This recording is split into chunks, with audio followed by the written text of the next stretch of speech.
Hello, and welcome to Nuji's podcast. Today is Sunday, and I appreciate your time. Or, if you don't have anything to do, just feel free to come and join me.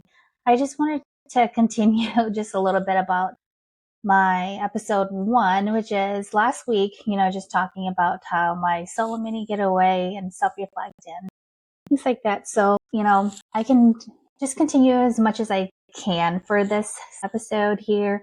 It's pretty quick for today. It's not a long episode, but so far, I'd say, with my time when I was going on a trip by myself, I was able to, just reflect about myself and a little overview, right? Just to reflect about myself over the years I had encountered, what I have encountered as well. And, most of the time, you tend to forget about yourself, right? So that was kind of like the overview, from last week.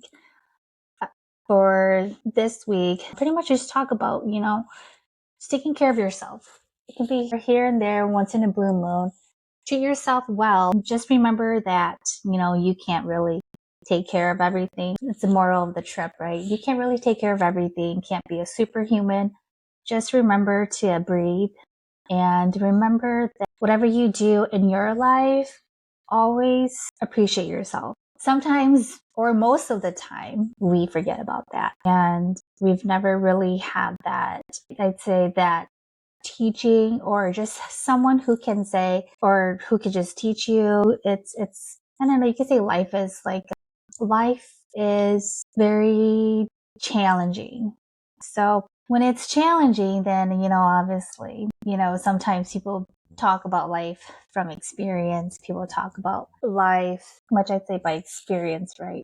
So moral of self-reflect and treating yourself well. It can be, it can be just getting your hair done or getting your nails done.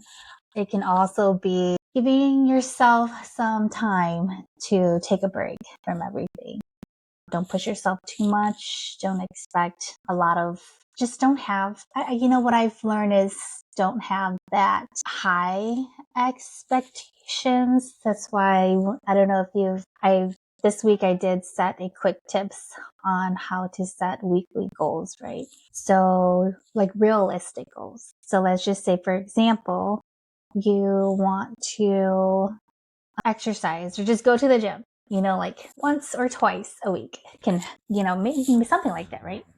So most of the time you can do that. Just promise yourself that you can't really expect to meet that goal all the time, right? So give yourself some grace. Don't even, stress about it because life happens.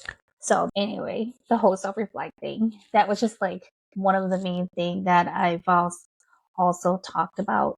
I mean, within myself and just look forward to, right? And yeah, I'm just writing things down as well. Writing things down also helps. So regarding what you want in life or within the last of this year, and just setting outcomes for next year too. So don't push yourself too hard and always appreciate little things, especially when things get a little bit tough. Always remember there's your friends, there's your family. So just taking a step back and just reflecting. So feel free to, if there's any questions and such, just feel free to write it down, right? So see, just give me 1 second here. I'm just gonna apologize about the noise. Let me know if you guys can hear me. Hopefully it sounds okay with my mic. But so one thing, so apologize about the noise. We kind of had a little stove issue at home. And so that was something that, excuse me, Centerpoint was actually here just to check our stuff. So, but excuse that. And, just a little bit of mental health too, as well. I know just past Thursday on the 10th was National Mental Health Day. That's very important. It kind of also applies to what a self-reflect is, right? Take care of yourself. Don't push yourself too hard. And most of the time, we always think that we have to meet everybody's expectation in general, right? So remember to love yourself. Don't push yourself too hard. Don't even, okay, I'm just going to say, don't kiss ass. If you know yourself that you can do certain things, you can do it. But if you know that you can't, just take a break, pause, let them know. It can apply to anything, everything. So that's just been what I've learned that for a while now. And appreciate yourself and just be there for someone. Be there for yourself first. My past, I've always been there for everybody, right? But I forget about myself. You're going to feel so burnt out to where it can lead to you being lost, getting frustrated, confused throughout life. It can be everything. So if you could just sometimes take that time to just check on your closest friends too, right? And just making sure everyone's all right. Sometimes, also just set dates to meet, go out and just not talk about like the adult life in general, right? So it could be anything, everything. So do that too. And it helps. Most of the time, we tend to forget to take care of ourselves in general, and that's how it can lead to anxiety, depression in general. That can go in all ways to apply to adults, apply to youths, apply to teens, even elders and seniors, right? So someone, or you feel that you're getting that kind of vibe from just anyone, right? It can be friends, family, a stranger. I know usually they give like little tips here and there. That's when, you just slowly just kind of start a conversation, or just say, how are you doing, right? And just by asking someone how they're doing, that can lead to a conversation where they have that trust, or they want to talk to someone. If not to, feel free, sometimes you could just step back a little bit, but generally, I would say most of the time, not. I guess it really depends on the age, right? So within teens, I know it's hard for teens to talk to adults, just because, right? They might think, or maybe like in their mind, they're also thinking like, okay, no one understands me. But if someone is more open just to listen and engage within the conversation, and not judge, right? So judging is number one thing where it does affect mental health, right? So if we can take all of that away and just have an open discussion, that will help someone. It's trust. So they trust you to tell you their story. So I'll give a little bit of an example of myself. Can't really speak for anyone, but just for myself in general. When I was a teenager, I'm the oldest, and it was hard because of the culture differences, right? So that's where we had to kind of learn how to balance it from home and school. And then also being the oldest, and also have like siblings and everything else, and also trying to meet the parents' expectation. That was just a whole scenario of like burden that was applied or upon myself. So that's where, yeah, I did have a hard time too when I was younger. So that's kind of like ways where you can start, give examples of your story if you're talking to just anyone related to their mental health journey, right? Or what they're struggling with. That's something that can help bring trust and continue on conversation. Just a little tip again, just within mental health, and how to talk and mention the topic itself. And, just a lot of self-reflect throughout the years. You could just say, okay, so this year, this happened. So what can I do to change it? Or if there are family and friends who are close to you, you can also ask them for input. And it doesn't hurt to get input from someone close to you, because hopefully they tell you the truth, right? Like honest truth. And that's all we need. And don't be afraid of honest feedback or input from family and friends. They tell you the truth because they care about you. So just always remember that. that's usually one of the things where us human beings, we don't really take that into consideration, right? So when someone who's close to you and they tell you the truth about yourself, it's an acceptance issue, right, for everybody. So just take that time to reflect. That's why it's important to take that time again to reflect on yourself and, just to kind of realize, okay, maybe I was a little bit like this and like that. And I'm sure, your friends or family who were honest with you, I'm sure you remember them. I remember the conversation or the quote, right? So just kind of use that too as a guidance to help yourself, to improve. So yeah, and then that's just a little spiel about self-reflect, mental health, and a little bit tips on how to, just conversation, right, with anyone, or just with teens or friends, family. You could say nieces and nephew, etc.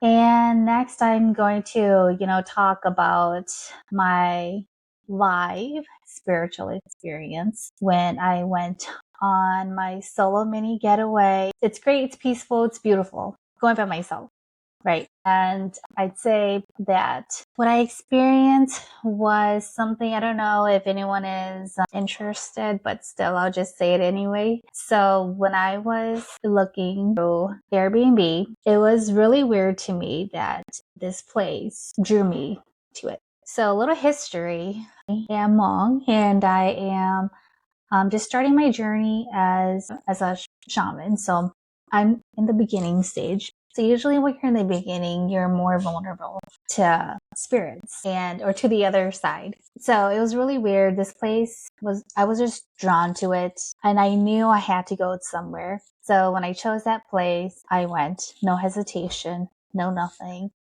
It was really odd. It's kind of like sometimes you may think, okay, about safety and whatsoever, blah, blah, right? But no, just went. And that night, I don't know, it was really weird. I felt like I had to keep the lights on for a reason. I felt like something was there with me. And I had the lights on. I know I took a nap for a little bit, but other than that, I was like, okay, I can't sleep with lights on. I hate it. So I just kept the light in the patio on. I turn off the light inside. Usually with I usually just dream, like they just come to me, right? So that's when I dreamt that place was on fire or had a fire. So that was okay, I dreamt that the place was on fire. I opened the window, kind of like the curtains looking out, and I'm like, oh, it's nice to put on a fire for a bonfire whatsoever. And just start looking around. The whole area looks like it was probably from either late 1800s to early 1900s, I believe. And that was when I'm like, wait, it was weird because I had this conscious with myself, like I was aware I was there. And that was when I saw more flames from different side, from outside coming in to the home, burning the curtains, and then to the inside and the furnitures.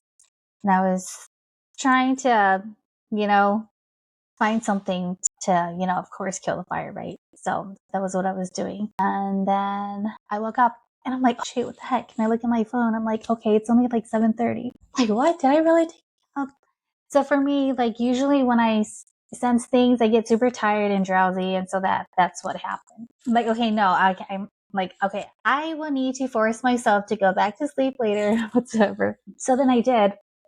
Excuse me. And when I went back to sleep or nap, you could say, because I was still feeling drowsy, it was this same exact dream, except that there was somebody there. I couldn't really on who it was, but it was like an image there. They just pretty much said, a mom and baby died here. And so it was like the same thing. Like I saw the same thing, try to put out the fire, same thing.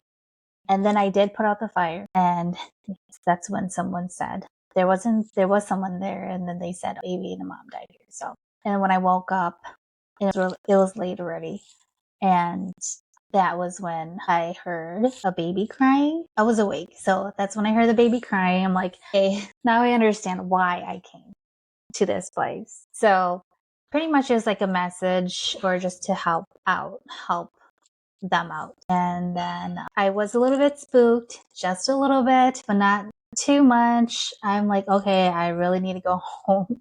But like, okay, nope, I'm here already. It's middle of the night. I can't go anywhere, so I'll just stay. And then again, just throughout the whole night, I usually when I kind of sense things that are there, I can't sleep. So I would just sleep like on and off, waking up, sleeping, waking up, sleeping. It's like it's just on and off. And then I heard the water running in the shower. I didn't bother. Just like, it wasn't like running as if like you're showering, but like a light, like kind of like when you not fully turn it on, but in the middle, and you do that, and like water just comes out like trickling down. So yeah, that was the noise that I heard. And then again, that was my life experience, and that's when I woke up and woke up super fast and did my thing, cleaned really quick, and I left ASAP. That's what I did. I left. So that was my experience. So even though it was peaceful, I know that I did feel like I was there for another reason. So that happened. And yeah, I mean, it's great to go out and do a mini getaway by yourself. Just make sure that if you have this gift thing kind of like me or spiritual stuff, just be careful. I know that. So both of my parents are too. So they've taught me how to be aware of certain things and stuff. And so, yeah, it was an experience. But I say next time, I don't think I'll be going to the woods by myself anymore. So I will probably go somewhere else that's hotel with people. But they're everywhere. So it doesn't really matter where you go. But as of myself, they're everywhere. That's what I'm going to share for today. And thank you so much again for, just joining in if you can. If not, it's fine too. As long as you stop by, it's cool. And feel free to send me a message or put in the, if you're curious about certain things, let me know. And we will see you guys next week. So you guys have a good Sunday, and I'll see you guys soon.